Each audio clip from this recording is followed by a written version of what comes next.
90 এর দশকের স্মৃতিময় দিনে ফিরে যান। কাঁটা লাগা গানটা কি আপনার মনে পড়ে? হ্যাঁ, সেই গান, যে গান দিয়েই সারা দেশে যিনি ঝড় তুলেছিলেন তিনি ছিলেন শেফালি জারিওয়ালা। কিন্তু আজ দুঃখের খবর, মাত্র 42 বছর বয়সে তিনি আমাদের ছেড়ে চলে গেলেন। গত 27 জুন 2025 সাল মুম্বাইয়ের নিজ বাসায় হঠাৎ অসুস্থ হয়ে পড়েন শেফালি। তাকে দ্রুত নিয়ে যাওয়া হয় মুম্বাইয়ের কুপার হাসপাতালে, কিন্তু সব চেষ্টা ব্যর্থ করে চিকিৎসা করা তাকে মৃত ঘোষণা করেন। সন্দেহ করা হচ্ছে তার মৃত্যু হয়েছে আকস্মিক কার্ডিয়াক অ্যারেস্টে। বর্তমানে দেহ পাঠানো হয়েছে পোস্টমর্টেমের জন্য। এবার আসা যাক শেফালির জীবনের গল্পে। 1982 সালের 15 ডিসেম্বর ভারতের গুজরাটের আহমেদাবাদে জন্ম শেফালির।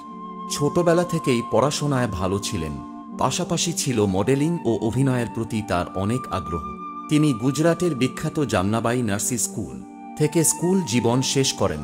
এরপর Sardar Patel college of engineering থেকে ইনফরমেশন টেকনোলজিতে গ্র্যাজুয়েশন সম্পন্ন করেন। কিন্তু 2002 সালেই ভাগ্য বদলে যায় তাঁর। মাত্র 20 বছর বয়সে ডিজে আকিল এর রিমিক্স মিউজিক ভিডিও কাঁটা লাগাতে কাজ করে রাতারাতি সারা দেশে পরিচিত মুখ হয়ে ওঠেন শেফালি। জানেন কি, ওই ভিডিওর জন্য তিনি পেয়েছিলেন মাত্র 7,000 টাকা, কিন্তু সেই ভিডিও তাকে এনে দেয় লাখো মানুষের ভালোবাসা আর স্থায়ী জনপ্রিয়তা। এরপর তাকে দেখা যায় সালমান খান ও প্রিয়াঙ্কা চোপড়ার ছবি মুঝসে শাদি করোগি তেও। রিয়েলিটি শোতে নিজেকে আরও প্রতিষ্ঠিত করেন তিনি। নাচ বালিয়ে 5 আর নাচ বালিয়ে 7 এ নিজের স্বামী পারাগ ত্যাগীর সঙ্গে অংশ নেন।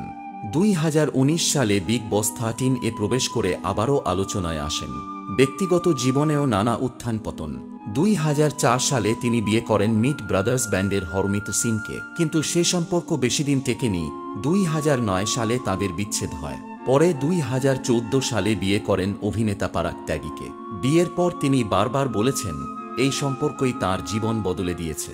তবে খুব কম মানুষ জানে কিশোর বয়স থেকেই শেফালির ছিল এপিলেপসির সমস্যা। এরপরেও তিনি সাহস আর মেধা দিয়ে ক্যারিয়ারকে এগিয়ে নিয়ে গেছেন। তবে আজ শোকস্তব্ধ গোটা বলিউড। বন্ধুবান্ধব, সহকর্মী থেকে শুরু করে লাখো ভক্ত সামাজিক মাধ্যমে শোক প্রকাশ করেছেন। সবার কণ্ঠে একটাই কথা, ভীষণ অকাল প্রয়াণ। এখনো বিশ্বাস করতে কষ্ট হচ্ছে, আজ এই সময়ে এসেও শুধু মনে পড়ে কাঁটা লাগা গানে তাঁর দুর্দান্ত উপস্থিতি। বিগ বস এ তার সাহসী কথাবার্তা আর সেই পরিচিত হাসিমুখ। আমরা হারালাম শেফালি জারিওয়ালাকে, কিন্তু তাঁর স্মৃতি, তাঁর কাজ, তাঁর গল্প থাকবে আমাদের হৃদয়ে চিরকাল। রিপ শেফালি জারিওয়ালা, আমরা আপনাকে মিস করব।